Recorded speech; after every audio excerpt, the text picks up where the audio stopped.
Olá, meu aluno, minha aluna. Eu sou o professor Gustavo Viegas e nesta aula nós veremos a conjectura de Poincaré. Inicialmente, eu tenho que falar sobre topologia. Aqui eu tenho essa rosquinha. Vamos imaginar que ela é oca e de borracha. Eu vou transformá-la em outro objeto, mas tem umas regras. Vale amassar, vale esticar, mas não vale rasgar o objeto que eu estou trabalhando. Você nota que eu consigo transformar a rosquinha nisso daqui. Este eu consigo transformar neste, vale amassar, esticar, não vale rasgar. E se eu apertar aqui em cima, eu faço isso aqui ficar lá embaixo e eu cheguei a esse caneco. Do ponto de vista da topologia, este objeto é igual a este aqui.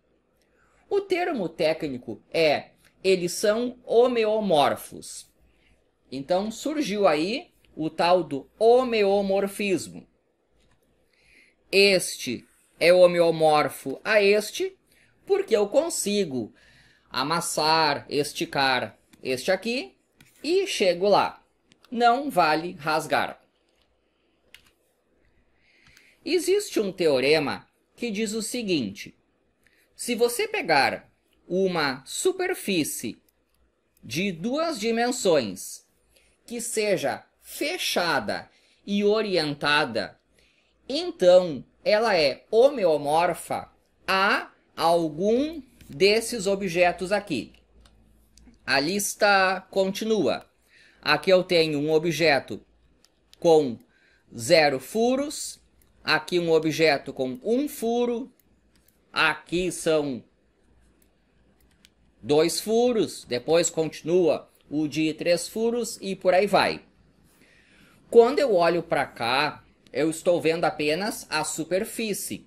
Todos esses aqui são ocos.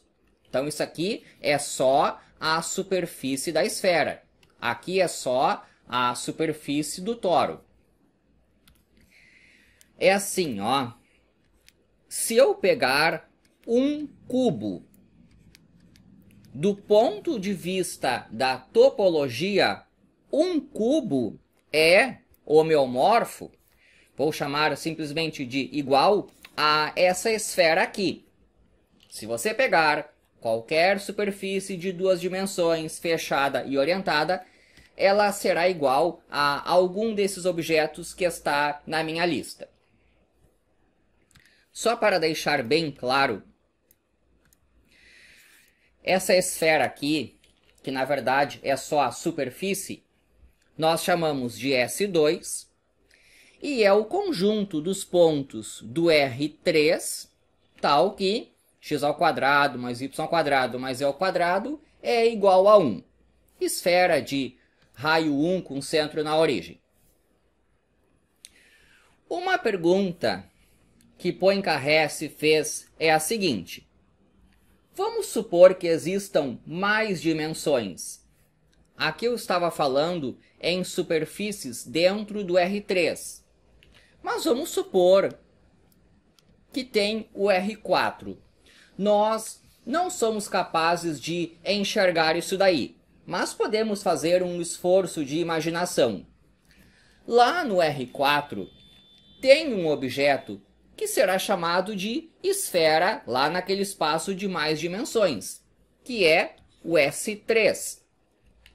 Conjunto dos pontos do R4 que satisfaz isso daqui. Então é a generalização bem razoável do que é a superfície esférica que nós conhecemos. Isso aqui não tem como enxergar, mas é como se fosse uma superfície lá no R4. Quando nós falamos nesses objetos no R4, superfície não é a melhor palavra. Nós o chamamos de variedade. Isto aqui é uma variedade que está lá no R4. Poincaré se fez a seguinte pergunta. Bom, tem superfícies como o cubo, que são homeomorfos à esfera que nós conhecemos. Quem são os objetos que são homeomorfos a essa esfera generalizada? Bom, para entender melhor a pergunta que ele se fez, nós temos que entender um conceito. Além do fato de que aqui não tem furos, tem outra característica dessa esfera que a torna diferente de todos os outros objetos dessa lista. É assim. Peguei a minha esfera e coloquei este laço. É como se fosse uma borrachinha de dinheiro. E eu consigo apertar esse laço sem rasgá-lo, de maneira que ele vira um ponto só. Se eu continuar o meu processo, toda essa borracha aqui fica encolhida em um único ponto. E essa característica só vale na esfera. A característica de que não importa qual é a borracha que eu coloco aqui, eu consigo comprimi-la sem rasgá-la até que ela vire um ponto. Olha como no toro não dá.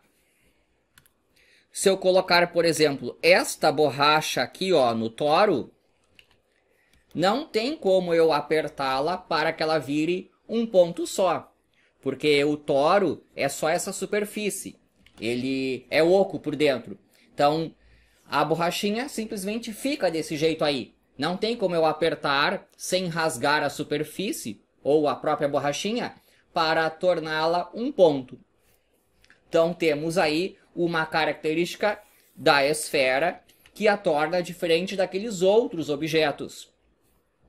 O termo técnico é: aqui nós temos uma superfície que é do tipo simplesmente conexo. Quando eu falar em simplesmente conexo, eu estou dizendo o seguinte: você consegue colocar uma borrachinha e ela vira um ponto. E isso vale para qualquer borracha que você colocar naquela superfície.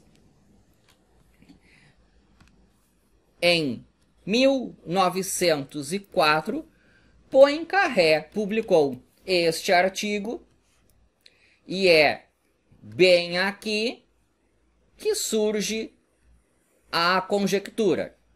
Reescrevendo com as nossas palavras modernas, é assim: toda variedade fechada. Ou seja, eu estou falando daquelas superfícies lá do R4.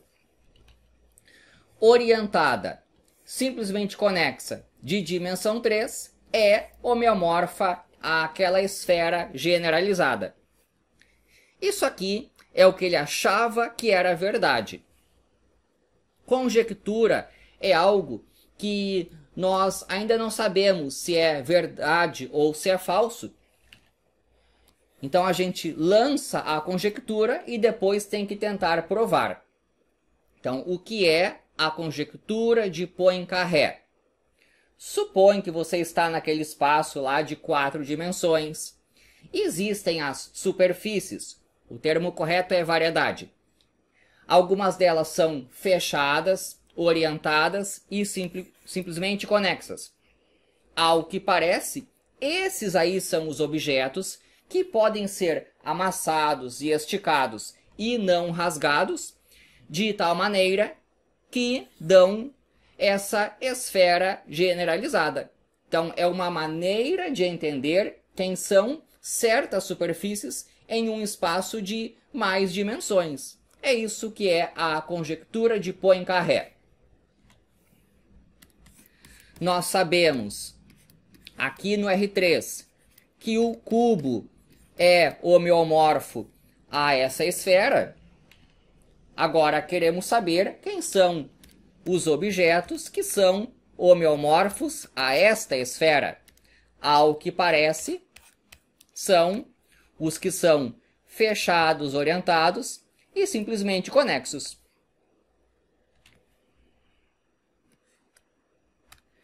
Em 2000, o Instituto Clay elaborou os problemas do milênio, uma lista com 7 problemas em matemática cuja resposta ainda não era conhecida, e esses 7 problemas considerados os mais importantes da matemática.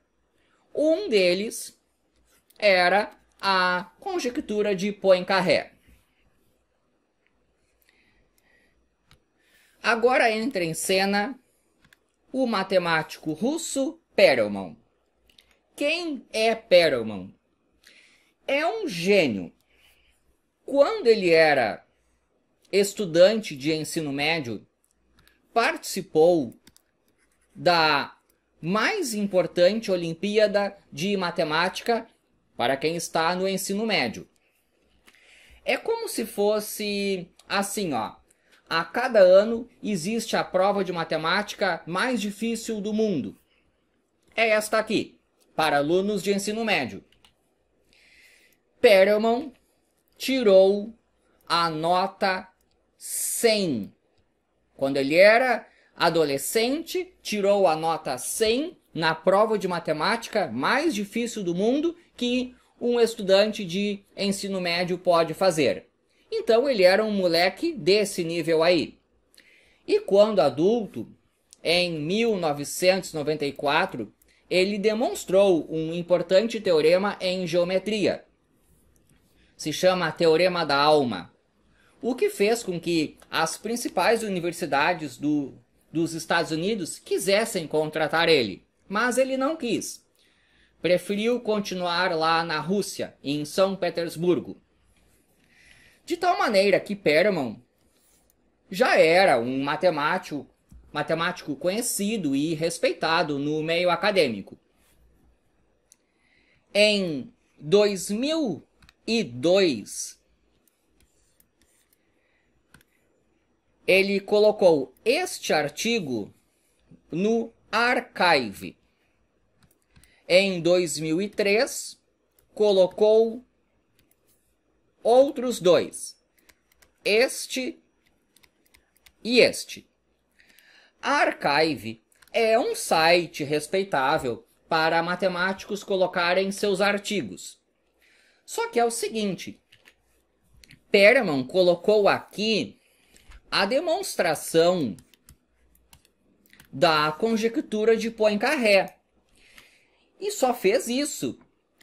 O procedimento usual, quando se faz uma coisa de tamanha importância, que é resolver um dos principais problemas em matemática que ainda não tinha solução, seria publicar nas principais revistas do mundo que tratam de matemática. Mas ele só colocou aqui no Archive. Como ele já era um matemático respeitável, as pessoas notaram assim, ó, olha, isso aí deve estar certo. Ao que parece, Perelman de fato demonstrou que a resposta disso aqui é sim. Só que o problema é que ele escreve de uma maneira extremamente concisa. É dificílimo ler Perelman. Eu peguei isso aqui para dar uma olhada por cima. Cada uma ou 2 linhas que ele escreve, se você quiser desmembrar as contas que ele não escreveu ali, 1, 2 linhas do Perelman é 1, 2 páginas de contas. Então, mesmo os maiores especialistas do mundo tiveram uma enorme dificuldade em entender o que esse homem escreveu. Demorou vários meses até as pessoas começarem a ver, isso está certo. Tinha uns errinhos que foram corrigidos. No início, Perelman até deu palestras, tirava dúvidas que surgiam, mas em 2005 ele já começou a ficar assim de paciência cheia. Porque lá na universidade em que ele trabalhava na Rússia, ficavam dizendo: pô, cara, você não vai publicar este artigo que é tão importante? Perelman disse: não, é só colocar no archive e tá bom. Então ele decidiu sair do seu emprego e em 2006 ele essencialmente saiu da matemática. Nunca mais deu a sua cara para tratar desse assunto. No mesmo ano de 2006, ele foi agraciado com a medalha Fields. Isso aqui é mais ou menos o prêmio Nobel dos matemáticos. Perelman disse o seguinte: não, eu não quero isso aí, eu não quero atenção, não quero que ganhar uma fama desse estilo, porque o que ele queria mesmo era só isso daqui, ó. Perelman deixou a sua contribuição para a matemática. Ele resolveu um dos mais importantes problemas de todos, então para ele isso é o suficiente. Ele não precisa dessas medalhinhas que as pessoas desejam. Em 2010, esse instituto aqui percebeu que Perelman tinha resolvido a conjectura de Poincaré e por isso ele deveria receber o prêmio. Eram 7 problemas. Para quem fosse capaz de responder a algum deles, a premiação era de $1 milhão. Perelman disse: não, eu não quero esse dinheiro aí. Para Perelman, bastava ter deixado a sua contribuição à matemática. Então é assim: conjectura de Poincaré. Lá naquele espaço de dimensão maior, que nós não somos capazes de enxergar, existem superfícies. Na verdade, o termo técnico é variedade.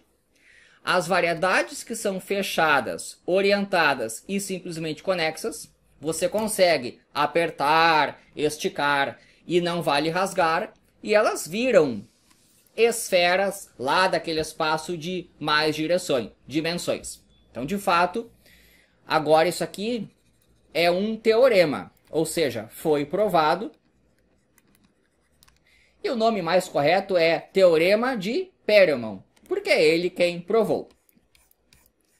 Então é assim. Aqui nós temos uma pessoa que respondeu a um dos mais difíceis problemas da matemática. Ele não quis publicar da maneira usual, que seria colocar em uma revista especializada. Ele rejeitou a medalha, que é o sonho da maior parte dos matemáticos, porque achou que isso não era necessário. Ele rejeitou o prêmio de $1 milhão. E o que é que ele quis? Após tudo isso, Perelman pensou o seguinte: eu já fiz a minha contribuição à ciência, à matemática. A partir disso, ele passou a morar com a sua mãe. Hoje ele dá atenção a essa pessoa que ele ama tanto e é isso que ele quer da vida. Se você andar lá em São Petersburgo, vai encontrar Perelman caminhando lá com a sua mãe e ele está muito feliz assim. Já fez o que queria em vida pela matemática, vai aproveitar a sua mamãe. Espero que tenha gostado. Inscreva-se no canal. E é isso daí.